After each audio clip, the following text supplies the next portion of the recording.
El frío de noviembre se me clavaba en los huesos, un vagabundo más en las calles. Pero la invisibilidad era mi disfraz perfecto, la única forma de cazar a los depredadores que se creían intocables.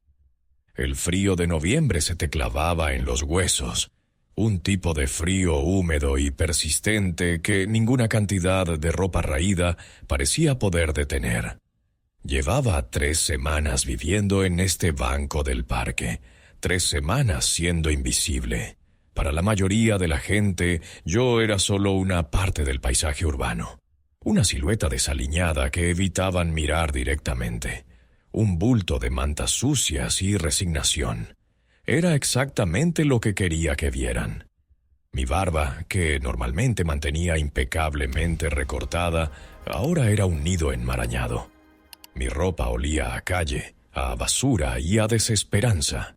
Debajo de todo eso, sin embargo, el agente especial Marcus Thorne del FBI estaba muy despierto, observando, escuchando, esperando.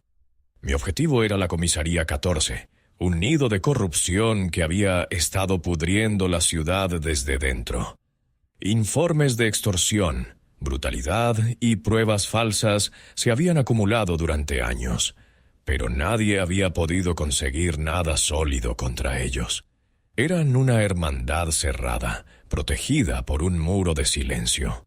Así que mi unidad decidió un enfoque diferente. Si querían jugar sucio, yo me revolcaría en el barro con ellos. Me convertí en Mo, un vagabundo sin pasado ni futuro, el tipo de persona que los policías como los de la 14 veían como un blanco fácil, alguien a quien podían pisotear sin consecuencias. Y durante las últimas 3 semanas había observado a mis 2 objetivos principales, los oficiales Miller y Davis. Eran los matones del turno de noche, 2 depredadores con placa que se movían por las calles como si fueran los dueños de un feudo privado. Los había visto extorsionar a los dueños de pequeñas tiendas, acosar a adolescentes y, sobre todo, aterrorizar a la población sin hogar del distrito. Para ellos, éramos menos que humanos. Éramos su saco de boxeo personal. Mi equipo y yo habíamos recopilado un archivo considerable sobre ellos, pero todo era circunstancial. Necesitábamos algo irrefutable, algo que rompiera el muro azul del silencio. Necesitábamos que los atraparan en el acto, y mi papel era ser el cebo. Cada mañana me sentaba en este banco, que ofrecía una vista perfecta de la entrada trasera de un bar que Miller y Davis usaban para sus reuniones extraoficiales. En el botón superior de mi abrigo raído, una microcámara de alta definición registraba cada movimiento. En mi oído, disfrazado de suciedad y cera, un comunicador del tamaño de un grano de arroz me mantenía en contacto con mi equipo de vigilancia, estacionado en una furgoneta de reparto a 2 manzanas de distancia. ¿Alguna novedad, Marcus?, susurró la voz de mi compañera, la agente Chen, en mi oído. Negativo, murmuré entre dientes, tosiendo para disimular. La misma rutina. Acaban de salir del bar. Parecen de mal humor esta noche. Los vi salir riéndose de algo. Miller era el más corpulento, un hombretón con cuello de toro y una perpetua expresión de desdén en su rostro. Davis era más delgado, una comadreja con ojos pequeños y brillantes que siempre parecían estar buscando una oportunidad o una debilidad. Eran el músculo y el cerebro retorcido, un dúo tóxico. En lugar de subirse a su patrulla, comenzaron a caminar por el parque, sus porras golpeando rítmicamente contra sus muslos. Era su ritual de caza. Mi corazón, a pesar de años de entrenamiento, comenzó a latir un poco más rápido. Ser el cebo significa que tienes que esperar a que el pez muerda, y estos peces eran tiburones. Su mirada recorrió el parque, deteniéndose en las pocas figuras acurrucadas en la oscuridad. Vieron a Silas, un anciano que dormía bajo un montón de periódicos cerca de los columpios. Lo conocía de vista. Era un veterano, y su única posesión preciada era una vieja armónica que a veces tocaba suavemente cuando pensaba que nadie escuchaba. Miller se acercó y pateó la pila de periódicos. «¿Hora de pagar el alquiler, Silas?», ladró. Silas se levantó sobresaltado, con los ojos llenos de pánico. «No tengo nada, oficial, se lo juro», balbuceó. «Todo el mundo tiene algo», dijo Davis, sonriendo. Su mano se movió como un rayo y le arrebató la armónica del bolsillo a Silas. La examinó con falso interés. «¿Qué es esta chatarra?». «Por favor, señor, era de mi hijo», suplicó Silas, extendiendo una mano temblorosa. Miller se rió. Una risa cruel que cortó el aire frío. Se la quitó a Davis, la sostuvo por un momento y luego, con un movimiento deliberado, la arrojó al suelo y la aplastó bajo su pesada bota. El crujido del metal y la madera rota pareció hacer eco en el silencio del parque. Silas dejó escapar un sollozo ahogado, un sonido de pura desolación. Mi mandíbula se tensó hasta doler. Mi entrenamiento me gritaba que me quedara quieto, que documentara, que no rompiera mi tapadera. El agente especial Thorne tenía que observar. Pero el hombre dentro de mí, Marcus, quería levantarse y romperle la cara a Miller. Obligué a mis músculos a relajarse. Encogí los hombros. Me hice más pequeño en el banco, adoptando la postura de un hombre derrotado que solo quería evitar problemas. Era una actuación, pero el asco que sentía era real. Después de disfrutar del dolor de Silas por un momento más, Miller y Davis continuaron su paseo. El parque estaba casi vacío ahora. La mayoría de los otros desamparados se habían escabullido, conociendo la rutina. Solo quedábamos Silas, sollozando en silencio, y yo. Y entonces los ojos de Miller se encontraron con los míos. Estaba a unos 20 metros de distancia, pero pude ver la chispa de interés depredador en su mirada. Se inclinó y le susurró algo a Davis. Ambos sonrieron. «Aquí vamos, equipo. Se están acercando a mi posición», murmuré, mi voz apenas un soplo de aire. «Entendido, Marcus. Estamos grabando. Ten cuidado», respondió Chen, su voz tensa. Comenzaron a caminar hacia mí, sin prisa, como lobos que se acercan a un ciervo herido. Cada paso que daban sobre la hierba helada sonaba como un tambor fúnebre. Miller se tronó los nudillos, un sonido seco y amenazador. No aparté la mirada. Eso sería un error. Tenía que parecer asustado, pero no desafiante. Tenía que parecer exactamente lo que ellos querían ver. Basura. Cuando llegaron frente a mi banco, sus sombras me cubrieron por completo, bloqueando la tenue luz de la farola. Miller me miró de arriba a abajo. Su labio se curvó con desprecio. «Oye, tú», dijo. Su voz era un gruñido bajo. «Este es un banco de pago, y parece que tienes una deuda pendiente». Levanté la cabeza lentamente, asegurándome de que mis ojos mostraran la cantidad justa de miedo y confusión. «No tengo dinero, señor», balbuceé, la voz ronca por el desuso y el frío. «Solo estoy tratando de dormir». «¿Dormir?», repitió Davis con una risita burlona. Se inclinó, su aliento agrio apestaba a café rancio y cigarrillos. «Este no es un hotel, amigo. La propiedad del parque tiene un costo. Todo tiene un costo». Internamente mi cerebro estaba catalogando. Intento de extorsión, intimidación, abuso de autoridad. La cámara en mi botón estaba capturando cada detalle.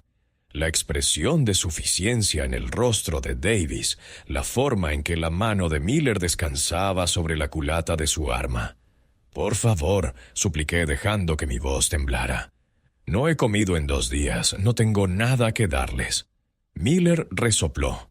«Eso lo veremos». Se hizo a un lado y asintió a Davis. «Revísalo». Las manos de Davis fueron rápidas y expertas, pero no con la precisión de un registro policial, sino con la codicia de un ladrón.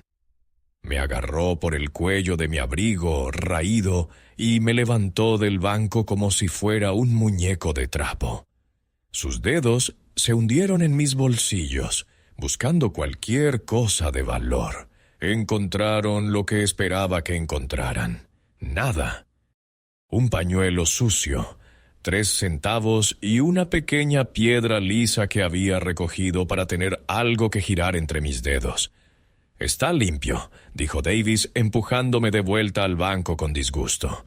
El impacto hizo que mis dientes castañetearan. Miller me miró fijamente, sus ojos fríos y vacíos. No estaba decepcionado, estaba ofendido.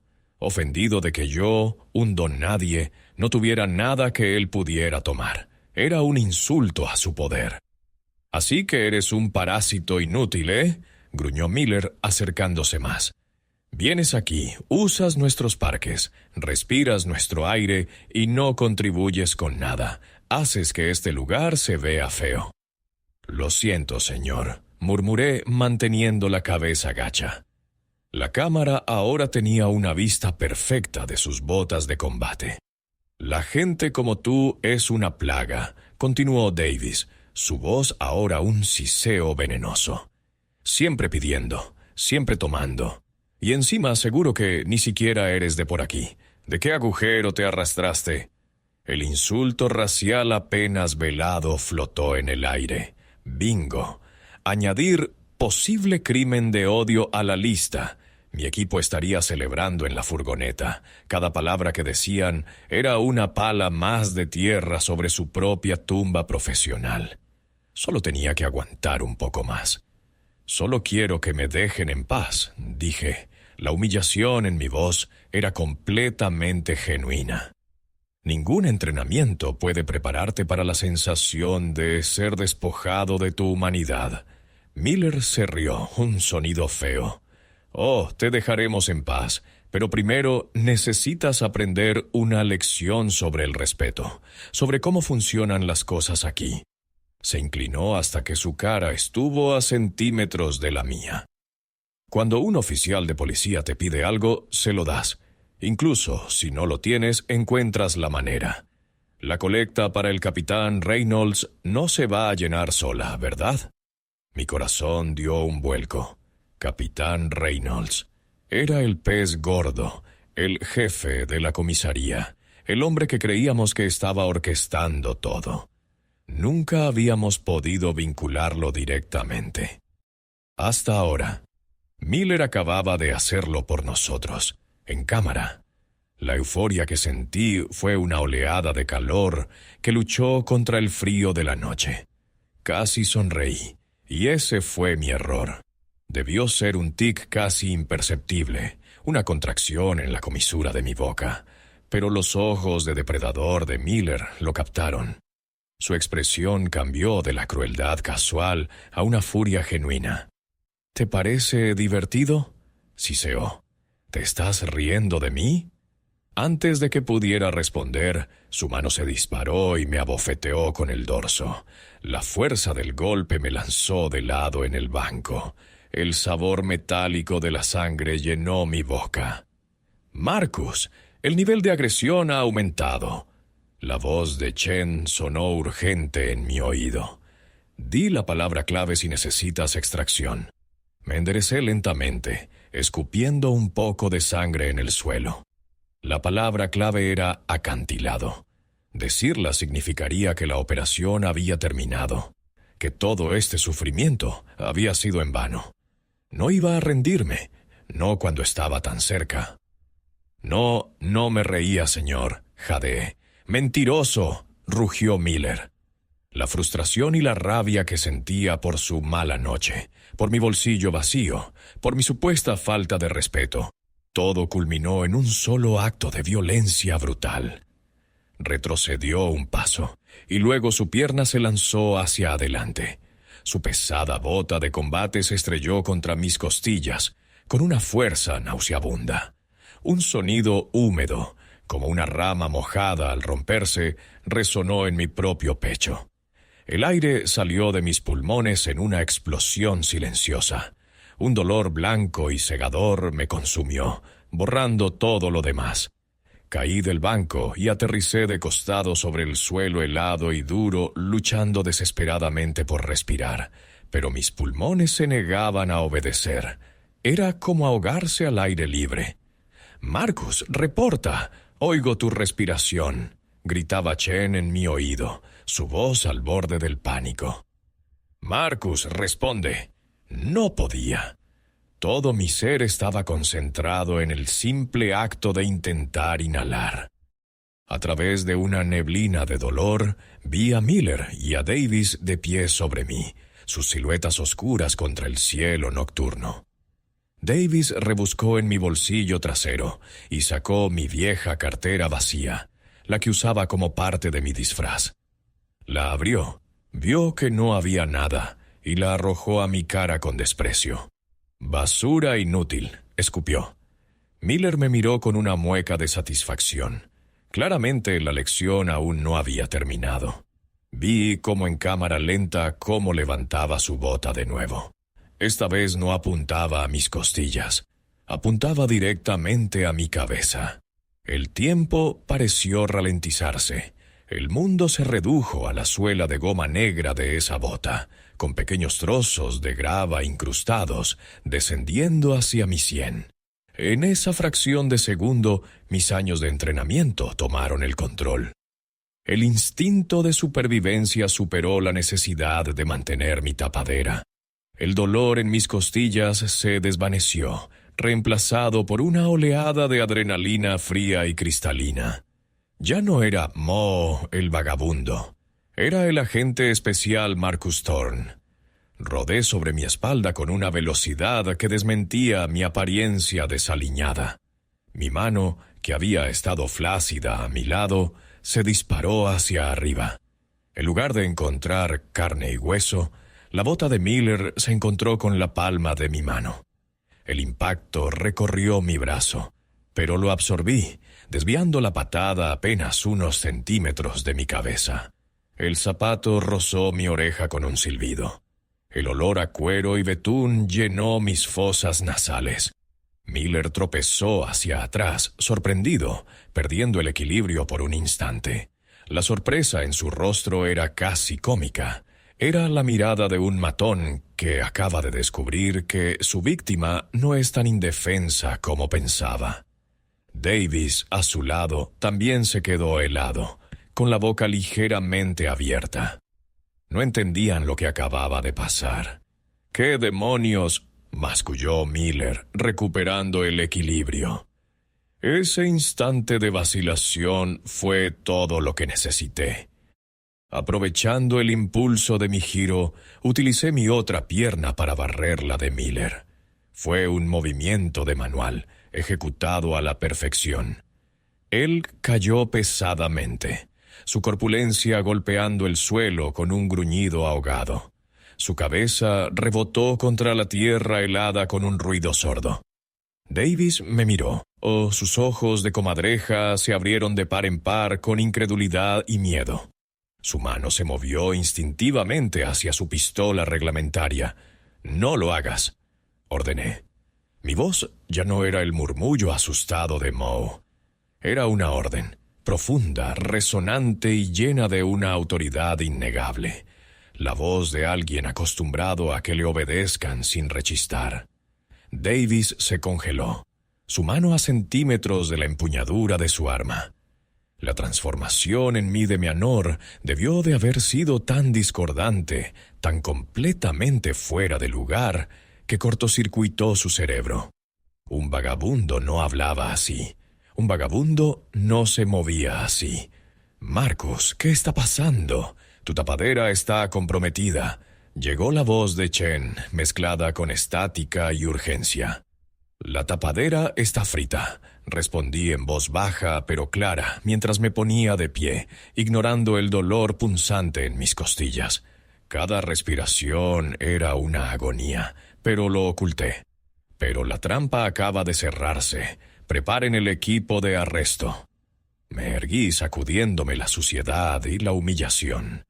Miré a Davis, que todavía estaba paralizado, y luego a Miller, que se estaba incorporando torpemente con una mezcla de rabia y confusión en su rostro enrojecido.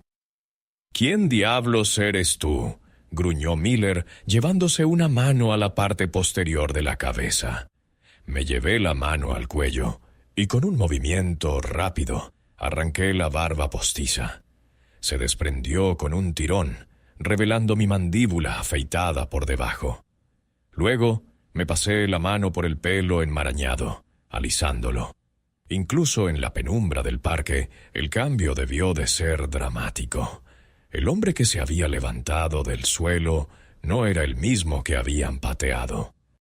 La postura encorvada había desaparecido, reemplazada por una espalda recta y hombros cuadrados. La mirada temerosa se había transformado en un acero frío y calculador. «Soy el tipo al que acabas de patear», dije, mi voz tranquila y nivelada. «Soy el tipo al que intentaste extorsionar, y soy el tipo que va a asegurarse de que pases los próximos 20 años en una celda federal deseando haberme dejado en paz». Miller se levantó por completo, sus ojos fijos en mí. La confusión estaba dando paso a un reconocimiento lento y horrorizado. No me reconocía a mí, Marcus Thorne, pero reconocía el peligro. Reconocía que había cometido un error catastrófico. Davis, por otro lado, finalmente procesó la situación y tomó la peor decisión posible. En lugar de rendirse, optó por la agresión. Sacó su pistola de la funda. «¡Al suelo! ¡Ahora!», gritó, su voz aguda y temblorosa. «Manos donde pueda verlas». Ni siquiera lo miré. Mis ojos seguían clavados en Miller. «Dile que baje el arma, Miller», dije con calma. «Dile que no empeore las cosas». «Haz lo que dice», ladró Miller a su compañero, una nota de pánico en su voz. Pero Davis estaba demasiado asustado, demasiado acorralado. «Cállate. Este tipo acaba de agredir a un oficial. Voy a...» No terminó la frase. Antes de que pudiera apuntar el arma, me moví. Lancé la cartera vacía que había tirado al suelo directamente a su cara. Fue una distracción de una fracción de segundo, pero fue suficiente. Me abalancé sobre él, agarrando la muñeca que sostenía el arma con mi mano izquierda y golpeando su codo con la derecha. Se escuchó un chasquido enfermizo cuando la articulación se dislocó. Davis gritó, un chillido de dolor y sorpresa, y la pistola cayó al suelo. La pateé lejos, deslizándola por la hierba hacia la oscuridad. Luego, con un giro rápido, lo inmovilicé contra el suelo, colocando mi rodilla en su espalda y torciendo su brazo sano en una posición dolorosa. «Se acabó, Davis», gruñí en su oído. Todo había sucedido en menos de 5 segundos.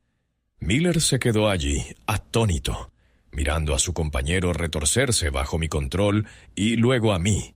Finalmente, la comprensión pareció asentarse en su mente. No era un simple vagabundo, era algo más, algo que no debería haber provocado. Fue entonces cuando las sirenas comenzaron a sonar a lo lejos. Al principio, un gemido débil, pero rápidamente se hicieron más fuertes, acercándose. Mi equipo de respaldo estaba en camino. Las luces azules y rojas comenzaron a parpadear en los bordes del parque, pintando los árboles con destellos fantasmales. ¿Qué es esto?», tartamudeó Miller, su rostro pálido bajo la luz intermitente. «Llamaste a la policía. Nosotros somos la policía». Me levanté, dejando a Davis gimiendo en el suelo. Me acerqué lentamente a Miller. Me metí la mano en el bolsillo interior de mi abrigo raído, un bolsillo que Davis no había encontrado porque estaba hábilmente cosido en el forro. Saqué mi cartera, la de verdad. No la que usaba como atrezo. Era de cuero negro y pulido. La abrí con un movimiento deliberado y la sostuve frente a su cara. Dentro, brillante bajo las luces giratorias de las patrullas que llegaban, estaba mi identificación y mi placa dorada. Las letras eran inconfundibles, incluso en la oscuridad. Oficina Federal de Investigación. Agente especial Marcus Thorne. Los ojos de Miller se abrieron como platos. El color desapareció por completo de su rostro. Parecía que había visto un fantasma. El hombre que había aterrorizado a los débiles, el depredador que se creía intocable, ahora miraba la encarnación de sus peores pesaderos. Miró la placa. Luego me miró a mí, y de nuevo a la placa. El sonido que salió de su garganta fue un jadeo ahogado, una mezcla de terror y comprensión absoluta. Pero justo cuando pensaba que lo había entendido todo, justo cuando las primeras furgonetas negras sin insignias entraban en el parque, mi voz sonó en su oído. Un susurro frío como el hielo.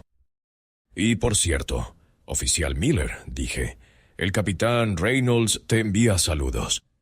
La mención del nombre del capitán Reynolds fue como una descarga eléctrica. La última pizca de arrogancia en Miller se desvaneció, reemplazada por un pánico puro y primitivo. Se dio cuenta de que esto no era solo por patear a un vagabundo. Esto era más grande, mucho más grande. Su mandíbula se movía, pero no salían palabras. Era un pez fuera del agua, boqueando en la orilla de su propia ruina. Las furgonetas negras se detuvieron con un chirrido de neumáticos, y de ellas salieron mis compañeros, vestidos con equipo táctico del FBI. Se movieron con una eficiencia silenciosa y profesional, asegurando el perímetro, ayudando a un Davis quejumbroso a ponerse de pie y esposándolo, y rodeando a un Miller completamente catatónico. La agente Chen fue la primera en llegar a mi lado. Sus ojos recorrieron mi rostro, notando el labio partido, y luego miraron mi costado, donde mi mano presionaba contra mis costillas rotas. «¿Estás bien, Marcus?», preguntó. Su voz era una mezcla de preocupación profesional y alivio. «Estaré mejor cuando vea a estos dos con monos naranjas», respondí, permitiéndome un pequeño quejido de dolor ahora que la adrenalina comenzaba a disminuir. «Asegúrate de recuperar la cámara. La grabación es oro puro». Un agente le entregó a Chen un abrigo limpio y una botella de agua. Mientras me lo ponía, observaba cómo esposaban a Miller. Él no se resistió. Simplemente se quedó allí, con la mirada perdida, como si su mundo entero se hubiera derrumbado en el lapso de 5 minutos. Lo cual, en cierto modo, era exactamente lo que había sucedido. Cuando lo pasaron a mi lado, se detuvo. Miró mi rostro, ahora limpio de la suciedad falsa y sin la barba postiza. «¿Por qué?», susurró su voz apenas audible. «¿Todo esto por nosotros?». Lo miré directamente a los ojos. «Nunca fue solo por ustedes, Miller. Fue por gente como Silas, a quien le aplastaste el alma junto con su armónica. Fue por cada persona a la que intimidaron, robaron y maltrataron porque pensaban que eran invisibles. Resulta que uno de nosotros estaba observando». Su rostro se contrajo. La comprensión final de que había sido superado, de que había caído en una trampa tendida por la misma gente a la que despreciaba, fue su último castigo esa noche. Se lo llevaron, y la puerta de la furgoneta se cerró con un sonido metálico y definitivo. Mientras un paramédico del equipo revisaba mis costillas, confirmando que al menos una estaba rota, vi a otro de mis agentes acercarse a Silas, que había estado observando todo desde la distancia, atónito. El agente se arrodilló, le habló en voz baja y luego le entregó algo. Desde donde estaba no podía ver qué era, pero vi el rostro arrugado de Silas iluminarse con una mezcla de incredulidad y gratitud. Más tarde, de vuelta en la seguridad de nuestra oficina de campo, con las costillas vendadas y una taza de café caliente en las manos, observamos la grabación. La calidad de la microcámara era impecable. Cada palabra, cada golpe, cada amenaza estaba ahí. La mención de Miller a la colecta para el capitán Reynolds era la pieza clave que necesitábamos. Era el vínculo directo, la bala de plata que atravesaría el muro azul del silencio y llegaría directamente al corazón de la corrupción en la comisaría 14. «Lo tenemos, Marcus», dijo Chen, golpeando suavemente la mesa. «Tenemos todo. La extorsión, la agresión, la conspiración. Con este testimonio y la confesión que seguramente le sacaremos a Miller a cambio de una sentencia reducida, Reynolds está acabado». Y así fue. A las 5 de la mañana, mientras el sol comenzaba a teñir el cielo de gris, un equipo del FBI, con una orden de arresto firmada por un juez federal, allanó la casa del capitán Reynolds. Lo encontraron intentando destruir documentos en su chimenea. La redada en la comisaría 14 se llevó a cabo simultáneamente. Al final del día, 12 oficiales, incluido el capitán Reynolds, estaban bajo custodia federal. La historia se convirtió en una noticia nacional. Las imágenes de Miller pateándome se filtraron, estratégicamente por supuesto, y causaron una indignación masiva. La historia del vagabundo del FBI fue la comidilla de la ciudad durante semanas, pero para mí el verdadero final de la historia llegó una semana después. Estaba de vuelta en el parque, esta vez vestido con mi traje habitual. El sol de la tarde era cálido, y el lugar se sentía diferente, más ligero. Vi a Silas sentado en mi antiguo banco. Me acerqué y me senté a su lado. Al principio no me reconoció. «Bonito día», dije. Él asintió mirando mis zapatos caros con recelo. «Sí, lo es. Escuché que tuvo algunos problemas aquí la semana pasada», continué, manteniendo mi tono casual. Sus ojos se entrecerraron y luego se abrieron de par en par al reconocer algo en mi voz, en mis ojos. «¿Era usted?», susurró. «¿Usted era él?», asentí. «Lo siento por lo que tuvo que presenciar y lamento lo de su armónica». Sacó una mano temblorosa de su bolsillo. En ella sostenía una armónica nueva y reluciente. Su amigo me la dio. Dijo que era de parte de un admirador de mi música. Sonreí. Me alegro de que haya llegado a buenas manos. Nos quedamos en silencio por un momento, observando a los niños jugar en los columpios.